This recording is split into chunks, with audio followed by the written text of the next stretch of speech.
Kemudian ayat selanjutnya, wa yaquluna, dan mereka mengatakan, mata hadzal wa'du, kapan janji yang telah kalian janjikan wahai para nabi dan rasul, in kuntum shodiqin, jika kalian memang betul seorang nabi dan rasul. Nah ini Pak, ini biasanya orang-orang kafir ketika sudah Allah menurunkan pada mereka dan mengutus nabi dan rasul, ngajari mereka, dakwai mereka, ngajak beriman. Kemudian para nabi dan para rasul mengancam mereka, Pak ya. Karena tugas dari nabi dan rasul itu kan satu, mengancam, yang kedua memberi kabar gembira. Kan gitu Pak. Makanya basyirau wa nadhira. Basyir memberi kabar gembira, nyeneng-nyenengkan. Nek kowe ikut aku nyembah Allah, taat kepada Allah, mengikuti perintahnya, meninggalkan larangannya, kamu akan menang di dunia ini, besok di akhirat dapat surga, dapat kenikmatan selama-lamanya gitu. Begitu juga nanti. Tapi kalau kalian, ya, ini namanya basyiron. Kalau nadhiron, tugas yang kedua dari para nabi dan rasul, nadhiron, memberi peringatan, meden-medeni Pak. Ya, ngancem. Tapi ingat, kalau kalian tidak ikut aku, mendustakan aku, tidak mengikuti ajaran yang Allah turunkan kepada kalian, mendustakan aku, malah mensekutukan Allah, ya, Allah akan membinasakan kalian, Allah akan memberi hukuman kalian di dunia dan di akhirat. Loh, mereka itu Pak bukan malah takut, tapi wa yaquluna mata hadzal wa'du in kuntum shodiqin. Mana katanya? Katanya kita kalau tidak percaya sama kamu, kita akan dapat hukuman dari Tuhanmu. Mana? Loh, Pak. Biasanya, bukan biasanya, memang para nabi dan rasul, para umat-umat terdahulu Pak, dibinasakan oleh Allah setelah mereka sudah kebangetan nantang kepada nabi dan rasul yang Allah utus kepada mereka. Endi ancamamu? Katanya kita kalau seperti kaum itu loh Pak, kaum Samud itu, kan tidak boleh nyembelih unta toh Pak itu. Unta sebagai mukjizat Nabi Soleh. Mereka sembelih Pak, fa'aqaruha fadamdama alaihim rabbuhum bidambihim fasawwaha wa la yakhafu uqbaha. Setelah disembelih itu Pak, mereka datang kepada Nabi Soleh. Mana Nabi Soleh? Katanya kalau kita nyembelih kita mati. Ndi orang mati. Sampai gitu. Na'udzubillahi min dzalik. Kita yang menjadi hambanya Allah Subhanahu wa taala, jangan sampailah kita nantang Allah Subhanahu wa ta'ala. Atau orang-orang kafir yang tidak beriman kepada Allah, tidak mengikuti agamanya Nabi Muhammad, tidak mau menjadi umatnya Nabi Muhammad. Kok mereka itu kok sampai nantang-nantang? Biasanya itu Pak, mereka dibinasakan oleh Allah Subhanahu wa ta'ala. Banyak tuh Pak yang kayak gitu itu. Katanya sih wallahu alam itu benar atau salah itu, setelah buat kapal Titanic katanya Pak, dia bilang apa gitu, Tuhan nggak akan bisa menenggelamkan atau gimana itu Pak. Nah, betul ditenggelamkan. Terus ada lagi itu The Beatles atau apa itu katanya itu, aku lebih terkenal daripada Tuhan atau gimana itu Pak itu. Akhirnya ya mati mereka itu. Nah, itulah Pak. Wa yaquluna mata hadzal wa'du in kuntum shodiqin. Mereka selalu nantang, ya, nantang ancaman, ya, peringatan yang diberikan Nabi dan para Nabi dan Rasul pada mereka. Tapi Nabi dan Rasul Pak, di antaranya juga Nabi Muhammad itu, Allah menyuruh mereka untuk menjawab dengan jawaban begini. Nek mereka itu tetap ya menantang ancamanmu, katakan pada mereka. Kul, katakanlah wahai Nabi Muhammad kepada mereka, la amliku, aku tidak mampu, linafsi dorron, menolak bahaya dariku. Aku tidak mampu menolak bahaya dariku. Wala naf'a, dan aku tidak mampu mendatangkan manfaat dariku kepada diriku. Aku wong manusa biasa. Ning aku dipilih oleh Allah jadi utusannya. Pak ya. Seandainya Allah memberikan aku mudarat, saya tidak akan bisa nolak. Seandainya Allah Subhanahu wa taala berkehendak memberikan aku kebaikan, aku juga tidak bisa menolak. Semua mudarat, bencana, siksa itu hanya haknya Allah Subhanahu wa taala. Aku tidak punya hak sama sekali. Illa masya Allah, kecuali jika dikehendaki oleh Allah Subhanahu wa taala. Likulli ummatin ajal. Katakanlah wahai Muhammad kepada mereka, setiap bangsa itu diberi oleh Allah Subhanahu wa taala batas waktunya. Dikasih batas waktunya, Pak. Ada batas waktunya. Idza jaa ajaluhum, jika batas waktunya yang diberikan oleh Allah sudah tiba, Allah beri batas mereka. Allah beri batas. Setiap umat pun Allah beri batas pada mereka. Ini makmur subur 100 tahun. Ini makmur subur 20 tahun. Ini kuat sekian tahun. Idza jaa ajaluhum, kalau batas waktu yang Allah berikan itu sudah selesai, fala yastakhiruna sa'atan, maka mereka akan binasa. Fala yastakhiruna sa'atan, kebinasaan tidak akan mereka tidak akan bisa menunda dan mengundurnya, wala yastaqdimun, dan mereka juga tidak bisa memajukannya. Persis seperti kematian, Pak.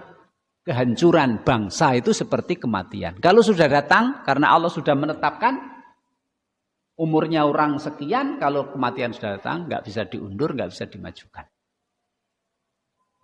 Begitu juga bangsa, kaum Samud, kaum Ad, kaum Madyan, Fir'aun, Namrud, Korun, itu sudah dikasih batas waktu, Pak. Mung semene. Nah, setelah itu binasa.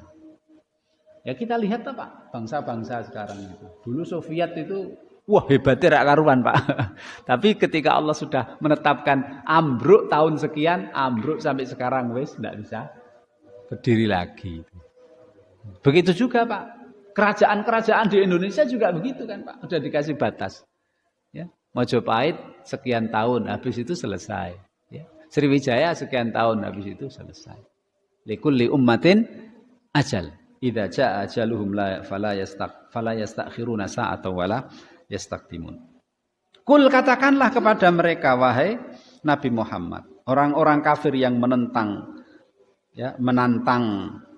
peringatan yang kau berikan kepada mereka. Kul katakanlah ara'aitum. Apa pendapat kalian? In atakum, jika datang kepada kalian adzabuhu, siksanya Allah. Bayatan ketika kalian tidur, au naharon ketika kalian sedang bekerja di siang hari. Siapa yang bisa menolak? Siapa yang bisa menghindarkan diri ketika Allah sudah takdirkan bencana menimpa mereka? Raiso.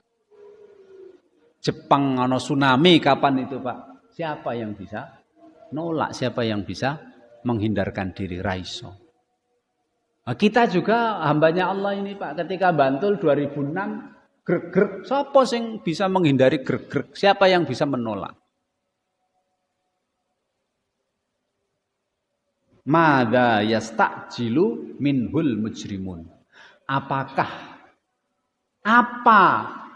yang orang-orang pendosa, orang-orang kafir itu mereka minta untuk disegerakan? Ini pertanyaan kepada mereka. Madza yasta'jilu minhul mujrimun. Sebetulnya apa yang mereka minta supaya segera menimpa mereka? Mereka enggak ngerti. Sebetulnya apa yang mereka minta untuk disegerakan itu adalah azab dari Allah yang jika turun tidak ada seorang pun yang mampu menolaknya. Nah, itu. Ini perintah Allah kepada Nabi Muhammad untuk berkata kepada mereka. Ya. Kalau seandainya Allah menimpakan pada kalian siksanya, peringatannya, bencananya, gunung meletus, tsunami, gempa, gak ada yang bisa nolak. Gak ada yang bisa menghindarkan diri. Madza yasta'jilu minhul mujrimun. Orang-orang kafir yang nantang-nantang. Mana peringatan, mana peringatan. Katanya kalau kita berbuat dosa kita akan begini. Mereka tidak tahu bahwa yang mereka tantang itu adalah siksa Allah hukuman Allah yang jika turun tidak ada satupun yang bisa menolaknya. Asumma idama waqa'a, ataukah kalian hei orang-orang kafir, idza waqa'a, jika seandainya Allah takdirkan ancaman Allah itu, peringatan Allah itu, hukuman Allah itu Allah takdirkan terjadi pada kalian. Seandainya itu terjadi, Allah takdirkan. Amantum bihi, apakah kalian akan percaya kepada Allah dan kembali kepada ajaran Nabi Muhammad? Tidak, Pak. Nah, ini.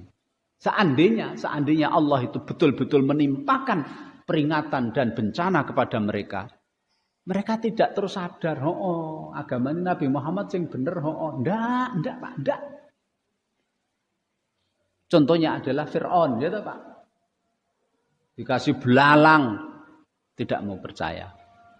Dikasih geteh kabeh, air jadi darah, enggak kembali lagi, sudah enggak kembali. Lah kayak orang-orang musyrik, Pak, di Mekah, perang Badar kalah, apa sadar? Orang sadar, Pak. Malah siap-siap balas dendam sehingga setahun berikutnya nyerang Medina, terjadi perang Uhud. Itu tahun ketiga. Mereka 2 tahun, Pak, mencari dukungan dari seluruh kabilah di Jazirah Arab. 2 tahun berikutnya, tahun ke-5 Hijriah, mereka ngepung kota Madinah dengan pasukan, namanya pasukan Ahzab. Sehingga Rasulullah sampai membuat parit Khandaq itu. Itulah, Pak. Itulah apa yang mereka. Seandainya, ini seandainya, Pak, ya, kalian tidak akan beriman. Seandainya kalian beriman ketika Allah menimpakan azabnya, sudah kadung Allah menimpakan azabnya, kemudian saat itu kalian beriman. Al-ana, apakah saat itu baru kalian beriman? Waqad kuntum bihi tastajilun, padahal kalian telah meminta kepada Allah agar menyegerakan ancaman kepada kalian. Rano gunane, Pak. Seandainya Allah sudah menimpakan hukumannya, sudah kadung Allah menimpakan hukumannya, kok saat itu kalian beriman? Tidak ada gunanya. Itulah yang terjadi ketika Allah membinasakan Fir'aun. Nah, Fir'aun ketika tenggelam, Pak, di Laut Merah itu, pas tenggelam, ya, mau mati itu baru ya, amantu birabbi Musa wa Harun. Aku iman, aku percaya Tuhannya Musa dan Harun, aku percaya. Wis ra iso, Pak, wis kadung. Wis kadung.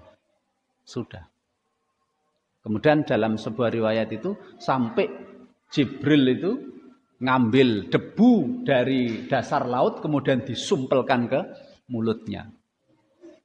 Jangan sampai mulutnya itu mengucapkan ucapan-ucapan yang baik sampai disumpel di sana. Karena memang sudah ditakdirkan oleh Allah Subhanahu wa taala mati dalam keadaan kafir. Yang terakhir, summa kemudian kila dikatakan lil ladzina dzalamu kepada orang-orang yang dolim. Inilah, Pak. Kalau orang itu wis tidak mau beriman itu ini, Pak. Di dunia diberi siksa dan hukuman oleh Allah. Kemudian di akhirat dikatakan kepada mereka, dzuqu adzabal khuldi. Dimasukkan oleh Allah ke neraka, dikatakan kepada mereka, rasakan siksa neraka selama-lamanya. Hal tujzauna illa ma kuntum illa bima kuntum taksibun. Dan kalian orang kafir tidak diberi balasan neraka selama-lamanya kecuali setimpal adil dengan perbuatan yang kalian lakukan di dunia. Nah, inilah Bapak Ibu hormati, semoga jadi peringatan bagi kita semuanya.